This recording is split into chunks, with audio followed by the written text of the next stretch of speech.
Bharatiya Janata party ने बाहरी व्यक्ति को टिकट दे दिया और हमने उसको उसकी इच्छा से भी अधिक, उसके अनुमान से भी अधिक वोटों से हमने उसको जिताया, जिसका फल ये मिला कि उसको बहुत बड़ा अहंकार हो गया और वो अहंकार जीवन जीने लग गया था। जब जिला बनाया गया था वो भी सरकार द्वारा बनाया गया था और उसकी सीमाओं के बारे में आंदोलन किया गया था, जिसको खुद भी प्रत्यक्ष था।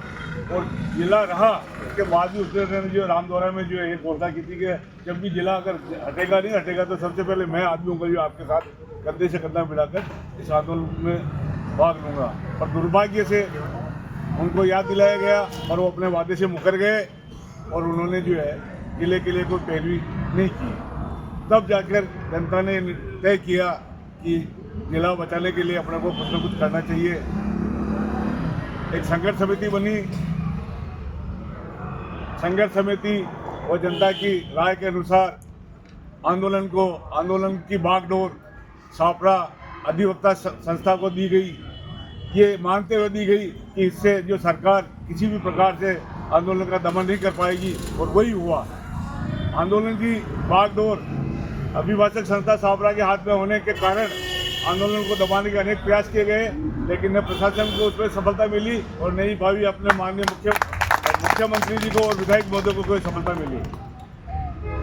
जहाँ तक मेरी जानकारी है कि राजस्थान सरकार और माननीय मुख्यमंत्री जी भजन लाल जी शर्मा को इस छापरा के इतिहास की पता नहीं है। वो छापरा के इतिहास से अनभिज्ञ है।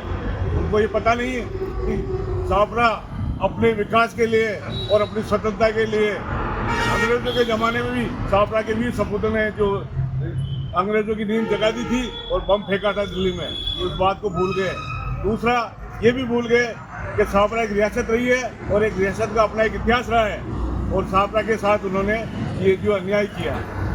मेरा ये निवेदन है कि ये आंदोलन निरंतर चल रहा है, चलता रहेगा और अपने को इसमें कोई दो शंका नहीं कि अपने को पूर्ण रूप से सफलता मिलेगी। इसी बीच हमने सरकार के अलावा भी न्यायालय पे अपनी आस्था जताते हुए, जो कि न्यायालय प्रजातंत्र का पांचवा स्तंभ है, और उससे हमने न्याय की उम्मीद रखते हुए जनता की जो आपत्ति थी और अपने साथ जो के पवार आयोग ने जो भेदभाव करते हुए गलत रिपोर्ट दी, उसके खिलाफ हमने एक जनहित याचिका तैयार की और सारी जनता की भावना को हमने हाईकोर्ट में पेश किया है। उस पर सुनवाई 19 तारीख को होनी है और इसमें कोई दो राय नहीं है। न्यायालय से हमको उम्मीद है कि न्याय होगा। ये संघर्ष की धरती है। सरकार बहरी हो रही है, अपना प्रतिनिधि भी अंधा हो रहा है, मत में अहंकार के मत में लोगों को बेवकूफ़ बना रहा है कि मैं ये जो योजना ला रहा हूँ, पैसा ला रहा हूँ। अरे भैया, पैसा कहाँ, हमको तो केवल जिला चाहिए। जिला होगा तो योजनाएं अपने आप आ जाएगी चलकर।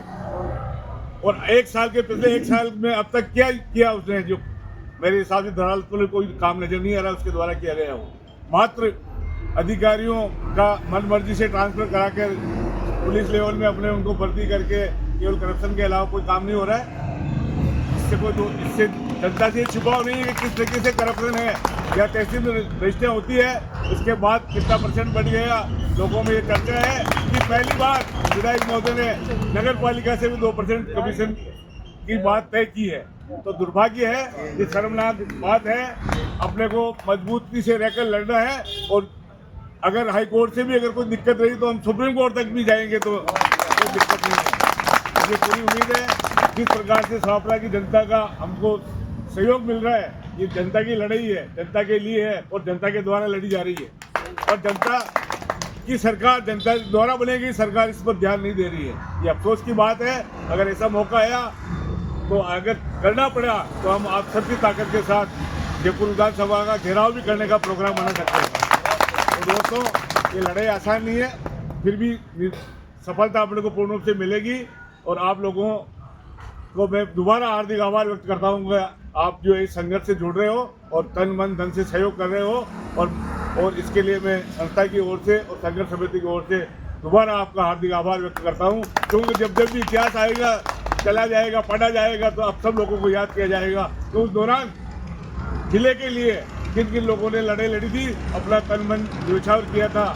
इसलिए अपन जनता के लिए लड़ रहे हैं, इसमें किसी प्रकार का कोई डर नहीं है। जय हिंद, जय भारत।